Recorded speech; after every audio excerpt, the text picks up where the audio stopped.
Hi guys, welcome back to YouTube channel doctor M K MBBS. तो यार finally यहाँ पर महाराष्ट्र की जो हमारे पास स्टेट मेरिट लिस्ट है वो यहाँ पर रिलीज हो चुकी है। अब ये सारी चीजें हम देखते हुए पूरा हमारा एसएमएल जो है उसको एनालिसिस करने के बाद यहाँ पर मैं आपको बताने वाला हूँ कि आपका फाइनल कट ऑफ जो है वो क्या देखने को मिलेगा। महाराष्ट्र की अगर मैं बात करूँ, वहाँ के गवर्नमेंट कॉलेजेस के लिए क्या कट ऑफ दिखेगा और जो हमारी सेमी गवर्नमेंट सीट रहेगी प्राइवेट कॉलेजेस में वहां क्या कट ऑफ देखने को मिलेगा। हमारे राउंड 1 में जो हमारी क्लोजिंग रहेगी वो कितनी रैंक और कितने मार्क्स तक होगा, राउंड 2 में कितने रैंक और कितने मार्क्स तक हमें कॉलेज मिलेगा, राउंड 3 में कितने तक मिलेगा और अपना फाइनल जो स्टे राउंड होगा कब तक हमें कितनी रैंक तक जो है कॉलेजेस मिल रहे होंगे, इस वीडियो में हम डिटेल में आपके साथ डिस्कस करेंगे। ठीक है, मैं यहां पर आपको सारे कॉलेजेस का कट ऑफ बताऊंगा, जितने भी आपके गवर्नमेंट कॉलेजेस हैं और जितने भी आपके प्राइवेट कॉलेजेस हैं, इन सारी कैटेगरीज के लिए। ठीक है, तो वीडियो काफी इंपॉर्टेंट होने वाली है, सारी चीजें आपके साथ डिस्कस करूंगा और जो आगे काउंसलिंग का प्रोसेस रहेगा ना यार, वो पूरा काउंसलिंग का प्रोसेस भी आपको समझाऊंगा। राउंड 1 में जैसे आपको सीट मिलती है तो उसके बाद अगर सीट नहीं भी मिलती है तब क्या प्रोसेस फॉलो होता है, सारी चीजें मैं आपको बताऊंगा। ठीक है, पूरी चीजें मैं आपके साथ डिस्कस करूंगा। आपका जो यहां पर प्रोविजनल मेरिट लिस्ट निकली है उसकी पूरी एनालिसिस करूंगा मैं यहां पर कि 2025 में जो रैंक रही थी हमारे पास वो क्या रही थी, ऑल इंडिया रैंक का क्या कॉलम था और जो स्टेट मेरिट लिस्ट है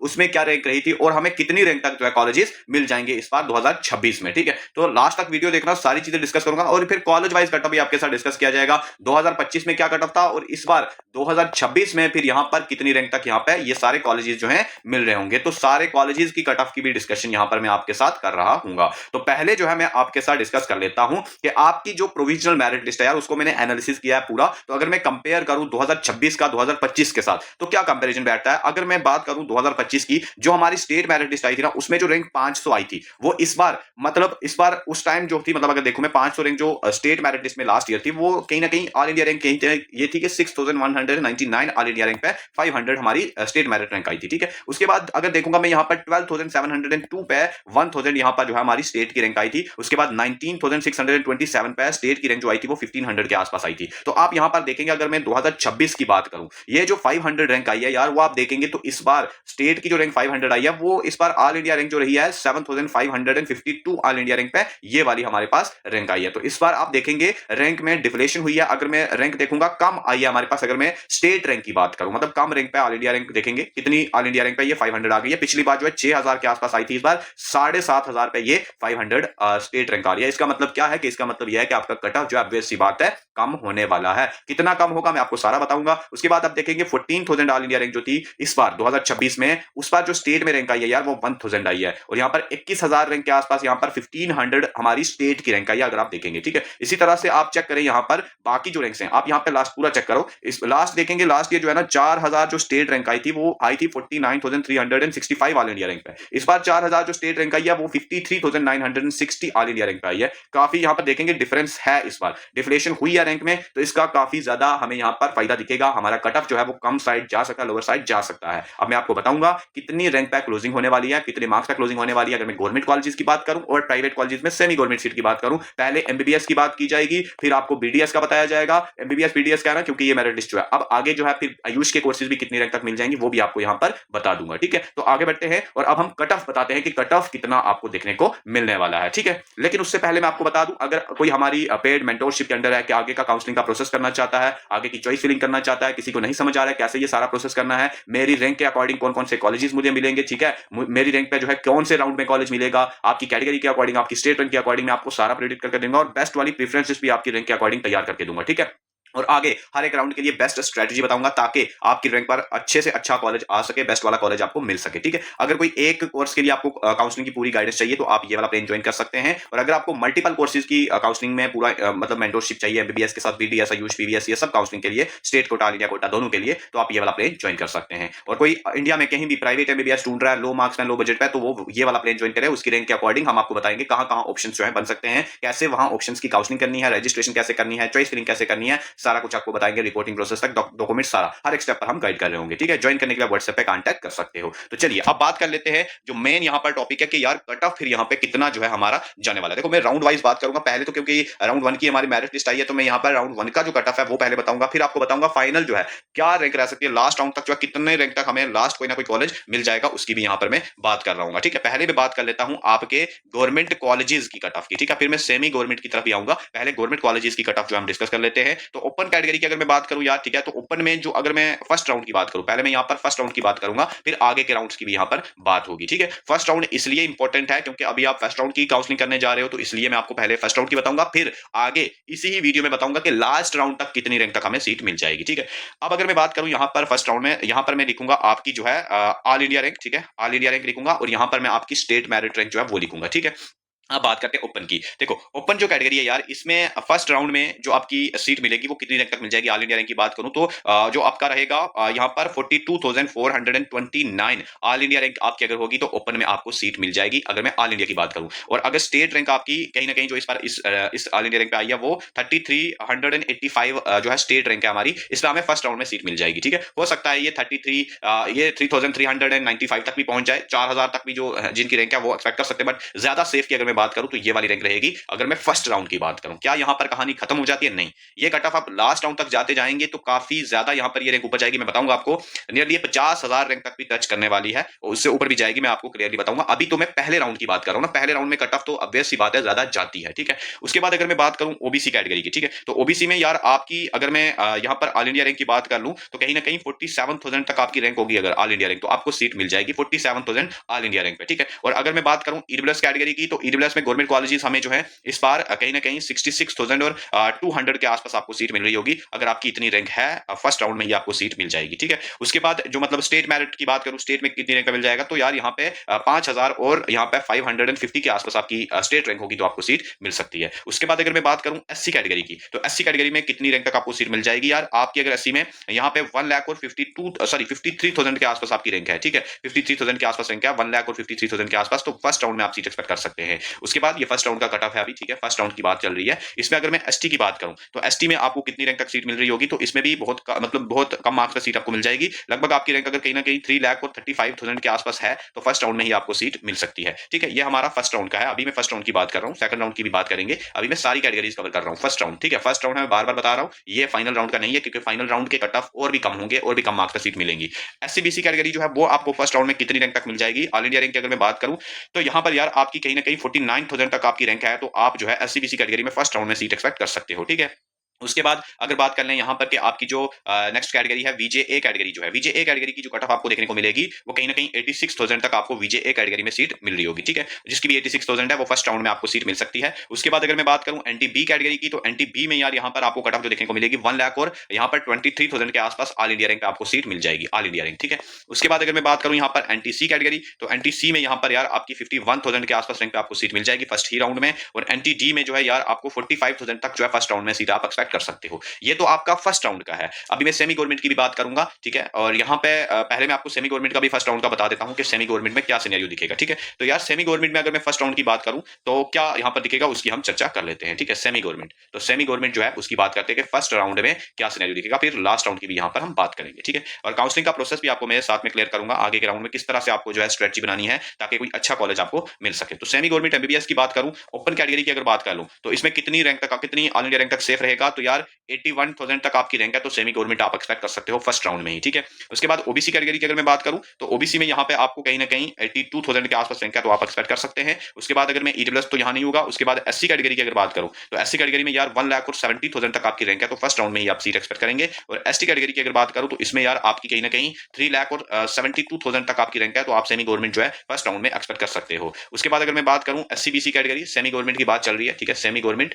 और मैं यहाँ पे बात कर रहा हूँ फर्स्ट राउंड की, ठीक है, फर्स्ट राउंड की बात कर रहा हूँ, ठीक है ना। अब फर्स्ट राउंड में सेमी गवर्नमेंट में एससीबीसी कैटेगरी का क्या सिनेरियो दिखेगा, तो एससीबीसी कैटेगरी में यार 82,000 तक आपकी रैंक है, ऑल इंडिया रैंक, तो आपको राउंड 1 में सीट जो है मिल जाएगी, ठीक है। उसके बाद अगर मैं बात करूं यहाँ पे नेक्स्ट कैटेगरी वीजेए कैटेगरी, तो वीजेए कैटेगरी में यार 1 लाख और यहाँ पे 1 लाख और 2,000 तक आपकी रैंक होगी, तो आप जो है सीट यहाँ पे एक्सपेक्ट कर सकते हो। क्लियर हो चुका है। उसके बाद अगर मैं बात करूं यहाँ पे जो एनटीबी कैटेगरी है, एनटीबी में यार 1 लाख और यहाँ पर 45,000 तक रैंक तक आपको फर्स्ट राउंड में सीट मिल जाएगी। एनटीसी की अगर मैं बात करूं तो इसमें भी आपको कहीं ना कहीं 81,000 तक आपको जो है सीट मिल सकती है सेमी गवर्नमेंट। और एनटीडी कैटेगरी की अगर बात करूं तो यहाँ पर आपको 82,000 तक आपको सीट मिल जाएगी फर्स्ट राउंड में ही। ये तो आपका फर्स्ट राउंड का था सेमी गवर्नमेंट और गवर्नमेंट एमबीबीएस का। अब बात करते हैं कि आपके लास्ट राउंड तक, ठीक है, लास्ट राउंड तक फाइनल क्लोजिंग जो है, मान लेते हैं थर्ड राउंड तक आपको कौन कौन से कैटेगरी में कितनी रैंक पर सीट जो है मिल रही होगी, उसकी हम चर्चा यहाँ पे कर लेते हैं, ठीक है। ये इंपॉर्टेंट है क्योंकि हमें तो फाइनल कोई ना कोई कॉलेज चाहिए, किसी भी राउंड तक हमें कॉलेज चाहिए, तो उसकी हम बात कर लेते हैं, कौन कौन से स्टूडेंट्स को आगे के राउंड में पार्टिसिपेट करना चाहिए उसकी चर्चा हम कर लेते हैं, ठीक है। देखो अगर मैं बात करूं यहाँ पर आपका ओपन कैटेगरी, क्योंकि यार इस पर सीट्स भी इंक्रीज हुई हैं, उसको इसको देखते हुए यहाँ पर अगर चलेंगे और साथ में रैंक डिफलेशन हुआ है अपने स्टेट मेरिट लिस्ट में, जैसे मैंने आपको बताया भी है, ठीक है। अब यहाँ पर क्या होने वाला है, अगर मैं बात करूं यहाँ पर सबसे पहले जो ओपन कैटेगरी है, ओपन कैटेगरी में कितनी रैंक तक सेफ रहेगा, अगर मैं गवर्नमेंट कॉलेजेस की बात करूं तो यार अगर आपकी कहीं ना कहीं 53,000 तक फाइनल रैंक आ रही है ना, ऑल इंडिया रैंक, ठीक है, ऑल इंडिया रैंक की बात हो रही है, ऑल इंडिया रैंक अगर 53,000 तक है तो आपको थर्ड राउंड तक सीट मिल जाएगी। 53,000 तक है, उसके बाद 55,000 तक भी जो स्टूडेंट्स हैं उनको लास्ट राउंड तक काउंसलिंग करनी चाहिए, बाकी 53,000 अभी सेफ लग रहा है, ठीक है। उसके बाद अगर मैं बात करूं ओबीसी कैटेगरी में, ये लास्ट राउंड की बात है, ठीक है, लास्ट राउंड, ठीक है। ओबीसी कैटेगरी की अगर मैं बात करूं कि ओबीसी में कितनी रैंक तक मिल जाएगा, तो ओबीसी में भी यार 54 से 55,000 तक अगर आपकी रैंक है तो आप ओबीसी कैटेगरी में भी यहाँ पे सीट एक्सपेक्ट कर सकते हो, यहाँ पे थर्ड राउंड तक। उसके बाद ईडब्ल्यूएस कैटेगरी की अगर मैं बात कर लूं, ठीक है, ईडब्ल्यूएस कैटेगरी में आपकी रैंक अगर कहीं ना कहीं 75,000 तक अगर आती है, आप लास्ट राउंड तक जो है गवर्नमेंट कॉलेज एक्सपेक्ट कर सकते हो 75,000 रैंक पे, ठीक है। उसके बाद एससी कैटेगरी की अगर मैं बात करूं तो एससी कैटेगरी में जो कट ऑफ आपको देखने को मिलेगा यार 1,70,000 तक आपकी रैंक है, अगर एससी कैटेगरी में ऑल इंडिया रैंक, तो आपको सीट मिल जाएगी, ठीक है, ऑल इंडिया रैंक। उसके बाद अगर मैं एसटी की बात करूं तो एसटी में जो कट ऑफ आपको देखने को मिलेगा, अगर मैं लास्ट राउंड की बात करूं तो 3,50,000 तक आपको जो है गवर्नमेंट कॉलेज मिल जाएगी, 3,50,000 से 3,55,000 तक रैंक पे आप सीट एक्सपेक्ट करेंगे, ठीक है। उसके बाद अगर बात कर ले यहाँ पे नेक्स्ट एससी बीसी कैटेगरी की, तो एससी बीसी कैटेगरी में क्या सिनेरियो दिखेगा यहाँ पे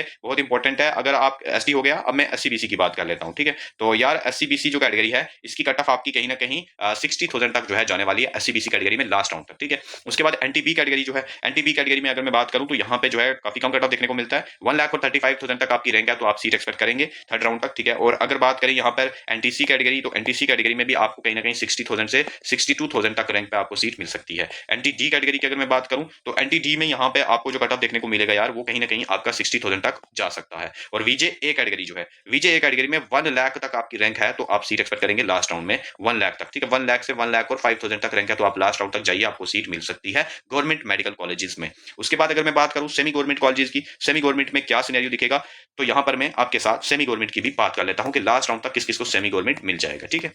देखो सेमी गवर्नमेंट की हम बात करते हैं, फिर मैं कॉलेज वाइज कटअप पे आऊंगा, हर एक कॉलेज को उठाऊंगा। तो ओपन कैटेगरी की अगर मैं बात करूं सेमी गवर्नमेंट में, तो आपकी रैंक अगर कहीं ना कहीं यार 90 से 91,000 तक है, लास्ट राउंड तक ऑल इंडिया रैंक अगर इतनी है आपकी तो आप सीट एक्सपेक्ट कर सकते हैं। ओबीसी की बात करूं तो ओबीसी में यहाँ पे आप जो है 92,000 तक ऑल इंडिया रैंक तक आप सीट एक्सपेक्ट करेंगे। और अगर बात करें एससी कैटेगरी की, तो एससी कैटेगरी में यार आपकी अगर रैंक 1,85,000 तक है, 1,85,000 से 1,90,000 तक, तो आप semi government seat last round तक एक्सपेक्ट कर सकते हैं। उसके बाद अगर मैं एसटी कैटेगरी की बात करूं तो एसटी कैटेगरी में अगर आपकी रैंक कहीं ना कहीं 3 लाख और 85,000 तक है, 3,85,000 से 3,90,000 तक, तो आप सीट एक्सपेक्ट कर सकते हो अपनी सेमी गवर्नमेंट, ठीक है। इसी तरह से सेमी गवर्नमेंट अगर मैं इन कैटेगरीज की बात करूं, एससी बीसी की बात कर लूं, तो यहां पर यार आपकी जो कट ऑफ देखने को मिलेगी एससी बीसी कैटेगरी में, आप कहीं ना कहीं 95,000 तक रैंक एक्सपेक्ट कर सकते हो, ठीक है। उसके बाद अगर मैं एनटीबी कैटेगरी की बात कर लूं, तो एनटीबी कैटेगरी में यार 1,55,000 तक ऑल इंडिया रैंक है तो आप सीट एक्सपेक्ट करेंगे। एनटीसी कैटेगरी की अगर मैं बात कर लूं तो इसमें भी आपकी रैंक अगर कहीं ना कहीं 92,000 तक है तो आप सीट एक्सपेक्ट कर सकते हैं। एनटीडी कैटेगरी की अगर बात करूं तो एनटीडी कैटेगरी में आपकी रैंक अगर कहीं ना कहीं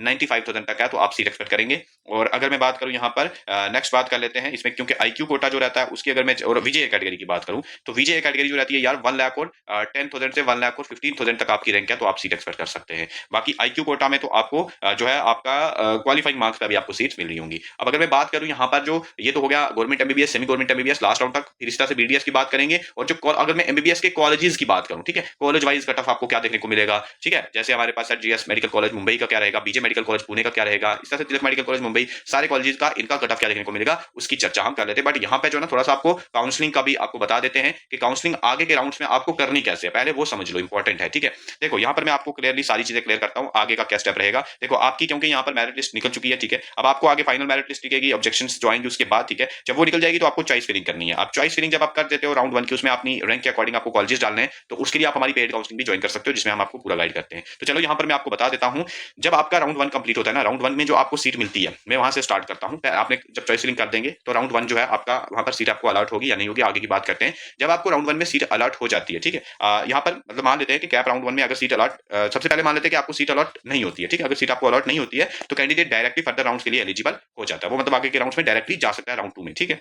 लेकिन यहां पर एक इंपॉर्टेंट पॉइंट है, फर्दर राउंड में पार्टिसिपेट करने के लिए फ्रेश चॉइस फिलिंग करना मैंडेटरी होगा हर एक राउंड में, मतलब न्यू चॉइस फिलिंग करनी होगी। जो आपने राउंड 1 में की होगी वो नहीं चलेगी, राउंड 2 में जो करोगे वो वाली न्यू वाली करनी पड़ेगी, रजिस्ट्रेशन वही रहेगी पहले वाली, बस चॉइस फिलिंग दोबारा से करनी है, ठीक है। अब अगर राउंड 1 में सीट अलॉट हो जाती है आपको, मान लेते हैं कि आपको सीट अलॉट हो गई है, तो उस केस में आप केस नंबर 1 यहां पर आता है कि आपको सीट अलॉट हुई है लेकिन आपने रिपोर्ट नहीं है कॉलेज में, रिपोर्ट किया ही नहीं, कॉलेज में एडमिशन नहीं ली, तो उस केस में क्या हो जाएगा, वो आपका फ्री एग्जिट हो जाएगा, मतलब आपकी जो सिक्योरिटी वगैरह होगी वो सब कुछ वापस आ जाएगा। मतलब कैंडिडेट राउंड 1 की अलॉटेड सीट को एक्सेप्ट नहीं करता है और काउंसलिंग प्रोसेस में आगे कंटिन्यू कर भी सकता है वो अकॉर्डिंग टू एलिजिबिलिटी, वो आगे के राउंड में जा भी सकता है, अगर वो फ्री एग्जिट लेता तब भी आगे के राउंड में जाएगा, ठीक है। उसके बाद केस 2 आता है कि एक बंदा उसको सीट मिल गई है लेकिन वो आगे अपग्रेड करना चाहता है, ठीक है, अच्छे कॉलेजेस के लिए अपग्रेड करना चाहता है, तो वो क्या करेगा, एडमिशन लेगा, ठीक है, एडमिशन ले सकता है without filling status retention form, मतलब वो आपको वो मतलब आपका जो फिलिंग स्टेटस रिटेंशन फॉर्म होगा उसको फिल करने के विदाउट ही, मतलब विदाउट फिलिंग जो है वो आगे के राउंड्स में जा सकता है, ठीक है। उसके बाद नेक्स्ट आता है हमारे पास कैंडिडेट राउंड 2 के लिए पार्टिसिपेट कर सकता है, यानी सिंपल लैंग्वेज में आपको बता दूं, एडमिशन लो, स्टेटस रिटेंशन फॉर्म मत भरो, सीधा एडमिशन ले लो और राउंड 2 में बेटर प्रेफरेंस के लिए ट्राई कर सकते हो इस वाले केस में जो केस 2 है, ठीक है। उसके बाद केस 3 आती है कैंडिडेट को वही कॉलेज मिल गया है जो उसको चाहिए, ठीक है, if you get the college you want, मतलब जो आपको चाहिए था वही वाला कॉलेज आपको मिल गया है, तो उस केस में आप फिल करेंगे स्टेटस रिटेंशन फॉर्म आपको फिल करना होगा, ठीक है। उस केस में आपको क्या करना होगा, स्टेटस रिटेंशन फॉर्म फिल करना होगा, स्टेटस रिटेंशन फॉर्म फिल करने के बाद उसकी सीट ब्लॉक हो जाएगी, ठीक है, और वो सीट फर्दर राउंड्स के लिए अवेलेबल नहीं रहेगी, ये एक इंपॉर्टेंट चीज है, सीट ब्लॉक हो जाएगी, आगे के राउंड्स के लिए वो नहीं रहेगी। अब इसका मतलब ये है कि स्टेटस रिटेंशन फॉर्म भर दिया आपने, अपनी अलॉटेड सीट रिटेन कर ली है और फर्दर राउंड्स में अपग्रेड के लिए एलिजिबल नहीं रहोगे अब आप, ठीक है, जब आप स्टेटस रिटेंशन फॉर्म भर दोगे, ठीक है। इंपॉर्टेंट पॉइंट यहाँ पर है रेजिग्नेशन के लिए, अगर कैंडिडेट ने एडमिशन लिया है और स्टेटस रिटेंशन फॉर्म फिल किया है तो प्रिस्क्राइब टाइम लिमिट के अंदर रेजिग्नेशन पर कैंडिडेट राउंड 2 के लिए एलिजिबल हो सकता है एज पर एप्लीकेबल काउंसलिंग, ठीक है, ये इंपॉर्टेंट है। उसके बाद अगर मैं बात करूं यहाँ पे जो राउंड 2 होगा, ठीक है, उसमें क्या होगा कि आपकी चॉइस फिलिंग फ्रेश होगी, ठीक है, यहाँ पर लेकिन एक इंपॉर्टेंट पॉइंट है, राउंड 2 के लिए फ्रेश रजिस्ट्रेशन नहीं होता है, सिर्फ फ्रेश चॉइस फिलिंग होती है, ठीक है, यानी जो कैंडिडेट राउंड 2 के लिए एलिजिबल हैं उनको अपनी प्रेफरेंसेस दोबारा अरेंज या फिल करनी पड़ती हैं, ठीक है। उसके बाद हमारे पास क्या रहता है, कौन कौन से कैंडिडेट जो है राउंड 2 में, कौन कौन से कैंडिडेट एलिजिबल नहीं है। पहला यह है कि अगर कैंडिडेट का राउंड 1 में सीट अलॉट हुई थी और कैंडिडेट ने स्टेटस रिटेंशन फॉर्म फिल कर दिया था तो वो राउंड 2 के लिए एलिजिबल नहीं रहेगा, स्टेटस रिटेंशन फॉर्म जिसने फिल कर दिया था, ठीक है, यानी seat allotment plus status retention form अगर भर देंगे आप तो आगे के राउंड्स के लिए आप एलिजिबल नहीं रहेंगे। उसके बाद पॉइंट बी ये है कि अगर कैंडिडेट ने चॉइस फिलिंग या प्रेफरेंस फिलिंग नहीं की है, ठीक है, तो भी वो राउंड 2 में एलिजिबल नहीं होगा, ठीक है, अगर कैंडिडेट ने चॉइस फिलिंग भी नहीं किया, प्रेफरेंस फिलिंग भी नहीं किया पहले राउंड में, तो राउंड 2 के लिए वो एलिजिबल नहीं है, इसलिए चॉइस फिलिंग को इग्नोर नहीं करना चाहिए फर्स्ट राउंड में भी, फर्स्ट राउंड में सबको चॉइस फिलिंग करनी चाहिए, ठीक है। उसके बाद जो फ्रेश चॉइस फिलिंग होती है, अब यहाँ पर आता है कि राउंड 2 की फ्रेश चॉइस फिलिंग की अगर मैं बात करूं, fresh choice filling by all candidate mandatory रहता है, यहाँ पर राउंड 2 में हर किसी को करनी होती है, यानी जो भी कैंडिडेट राउंड 2 के लिए एलिजिबल है उसको फ्रेश प्रेफरेंस फिल करनी होगी। अब इसमें डिफरेंट सिचुएशन हो सकती है, सिचुएशन ए ये हो सकती है कि यहाँ पर आपको राउंड 1 में सीट नहीं मिली, ठीक है, आप राउंड 1 में सीट नहीं मिली अगर आपको, तो उस केस में कैंडिडेट राउंड 2 में फ्रेश चॉइस फिलिंग डायरेक्टली कर सकता है। दूसरी ये आती है कि राउंड 1 में कॉलेज अलॉट था बट कैंडिडेट ने फ्री एग्जिट ले लिया था, अगर राउंड 1 में कॉलेज अलॉट हुआ था लेकिन कैंडिडेट ने फ्री एग्जिट ले लिया था तो राउंड 2 में वो एलिजिबल है फ्रेश चॉइस फिलिंग के लिए, कोई दोबारा रजिस्ट्रेशन नहीं करनी है, सिर्फ चॉइस फिलिंग को दोबारा सीधा सीधा कर लेगा, ठीक है, डायरेक्टली। सिचुएशन सी जो हमारे पास आती है कि कॉलेज अलॉट हुआ, एडमिशन जो है उसने मतलब कॉलेज में रिपोर्ट भी किया और एडमिशन भी ले ली, अगर कैंडिडेट्स को कॉलेज अलॉट हुआ है, कैंडिडेट ने रिपोर्ट किया एडमिशन के लिए, तो राउंड 2 के लिए फ्रेश चॉइस फिलिंग दोबारा करनी होगी, प्रोवाइडेड कि कैंडिडेट फर्दर राउंड्स के लिए एलिजिबल है, ठीक है, उसने वो वाला फॉर्म नहीं भरा है तो वो अपग्रेड मतलब फॉर्म नहीं भरा है तो अपग्रेडेशन के लिए जाके चॉइस फिलिंग कर सकता है। उसके बाद सिचुएशन डी ये है कि कॉलेज अलॉट हुआ है बट कॉलेज कैंसिल हो गया ड्यूरिंग दी वेरिफिकेशन, वेरिफिकेशन के टाइम पे उसकी कॉलेज कैंसिल हो गया, अगर कॉलेज अलॉट हुआ है लेकिन वेरिफिकेशन के टाइम पे कैंसिल हो रहा है तो तब यहाँ पर इंपॉर्टेंट चीज आती है, तो कैंडिडेट एप्लीकेबल रूल्स के अकॉर्डिंग फर्दर काउंसलिंग में पार्टिसिपेट कर सकता है, ठीक है, ये इंपॉर्टेंट है। उसके बाद सिचुएशन ई आती है कि सीट अलॉटेड हुई है बट स्टेटस रिटेंशन फॉर्म उसने फिल नहीं किया है, तो उस केस में भी वो जो है फर्दर राउंड्स के लिए एलिजिबल होता है, ठीक है। और यहाँ पर ये भी आता है कि कैंडिडेट ने रिजाइन अगर कर दिया विद इन टाइम लिमिट, अगर कैंडिडेट ने जो एक टाइम लिमिट दिया गया था कि इसके अंदर अंदर आप रिजाइन कर देते हो तो एप्लीकेबल रूल्स के अकॉर्डिंग वो फर्दर राउंड्स के लिए एलिजिबल हो जाता है, ठीक है। तो ये मैंने आपको राउंड 1 और राउंड 2 में पार्टिसिपेट कौन कौन सा स्टूडेंट कर सकता है कौन सा नहीं कर सकता वो मैंने आपको क्लियर किया। अब आगे क्या होने वाला, उसके बाद क्या प्रोसेस करना है वो भी आपको मैं क्लियर करता हूं, लेकिन उससे पहले बता दूं अगर आप चाहते हो मैं आपको पर्सनली ये सारी चीजें गाइड करूं, ठीक है, हर एक स्टेप पर हर एक जगह आपको जो भी स्टेप कर रहे हो मैं आपके साथ खड़ा रहूं और आपको मैं बताता रहूं कि क्या क्या स्टेप्स आपको फॉलो करने हैं, आगे आपकी रैंक के अकॉर्डिंग कौन कौन से कॉलेजेस आपको मिलेंगे, बेस्ट वाली प्रीफरेंस लिस्ट आपको किस तरह से बनानी है वो बना के दूंगा आपकी रैंक के अकॉर्डिंग, आपकी कैटेगरी के अकॉर्डिंग। गवर्नमेंट कॉलेजेस के लिए अगर आपको प्लेन ज्वाइन करना है, गवर्नमेंट सीट के लिए, सेमी गवर्नमेंट सीट के लिए, किसी एक कोर्स के लिए, जैसे सिर्फ एमबीबीएस के लिए करना चाहते हो तो ये वाला प्लेन ज्वाइन करें, बट अगर आप मल्टीपल कोर्सेज में इंटरेस्टेड हो एमबीबीएस के साथ बीडीएस, आयुष और बीबीएससी तो ये वाला प्लेन ज्वाइन करेंगे। बट अगर आप प्राइवेट कॉलेजेस का ढूंढ रहे हो इंडिया में कहीं भी लो बजट में लो प्राइस में, ठीक है, आपके कम मार्क्स हैं, वो आप चाहते हो कि आपको सारे ऑप्शंस बताए जाएं, पूरा गाइड किया जाए, तो उसके लिए आप ये वाला प्लेन ज्वाइन कर सकते हो, ठीक है। ज्वाइन करने के लिए व्हाट्सएप पे कांटेक्ट करें, हम आपको ये सारी सर्विस प्रोवाइड करेंगे as a personal dedicated counsellor की तरह फाइनल एडमिशन तक हर जगह गाइड कर रहे होंगे, ठीक है, चाहे आप एमबीबीएस का करो, बीडीएस का करो, आयुष में बीएमएस बीएचएमएस, ठीक है, उसके बाद बीपीटी जो हो गया, ठीक है, सब कुछ के लिए हम बीबीएससी के लिए ऑल इंडिया कोटा में हर जगह आपको पूरा गाइड कर रहे होंगे। ज्वाइन करना है तो सीधा व्हाट्सएप पे मैसेज करें, आपको फोन कॉल का ऑप्शन दिया जाता है लेकिन आप जब ये प्लेन ज्वाइन करते हैं तब आपको फोन कॉल का ऑप्शन भी दिया जाता है, पहले आपको ज्वाइन करने के लिए आपको व्हाट्सएप पे ही कांटेक्ट करना पड़ता है। अब देखो जो काउंसलिंग का राउंड 3 रहेगा, राउंड 4 रहेगा, ठीक है, स्टे राउंड जिसे बोलेंगे, वो प्रोसेस क्या रहेगा तो उसके लिए मैं आपको बताऊंगा। देखो उसके लिए मैं आपके लिए एक अलग से पूरी काउंसलिंग की वीडियो लाऊंगा जिसमें मैं कॉलेज वाइज कट ऑफ भी डिस्कस कर रहा हूँ, ठीक है, मैं आपको बताऊंगा कि कॉलेज वाइज कट ऑफ क्या होनी चाहिए, क्या कट ऑफ रहेगी, नेक्स्ट जो वीडियो रहेगी वो कॉलेज वाइज रहेगी, हर एक कॉलेज की कैटेगरी वाइज कट ऑफ मैं आपको बता रहा हूँ, और बीडीएस का कट ऑफ भी एक अलग से वीडियो लाऊंगा, बीडीएस के कट ऑफ की भी, ठीक है, तो बीडीएस का भी काफी कम कट ऑफ देखने को मिलेगा, मैं अगली वीडियो में आपके साथ डिस्कस कर रहा हूँ। ये वीडियो काफी लंबी हो जाएगी तो इसमें मैंने आपको एमबीबीएस का बता दिया, गवर्नमेंट और सेमी गवर्नमेंट के लिए ओवरऑल कैटेगरी वाइज। अब नेक्स्ट होगा कॉलेज वाइज कट ऑफ होगा, ठीक है, तो उसके लिए चैनल को आप सब्सक्राइब कर सकते हो और मुझे आप इंस्टाग्राम पर भी फॉलो कर सकते हो, अगर कोई पर्सनल क्वेरीज है तो आप मुझे इंस्टाग्राम पर भी फॉलो करके मैसेज कर सकते हो, ठीक है। तो इस वीडियो में मैं इतना ही रखूंगा, मिलता हूं किसी नेक्स्ट वीडियो में, तब तक के लिए ओके बाय।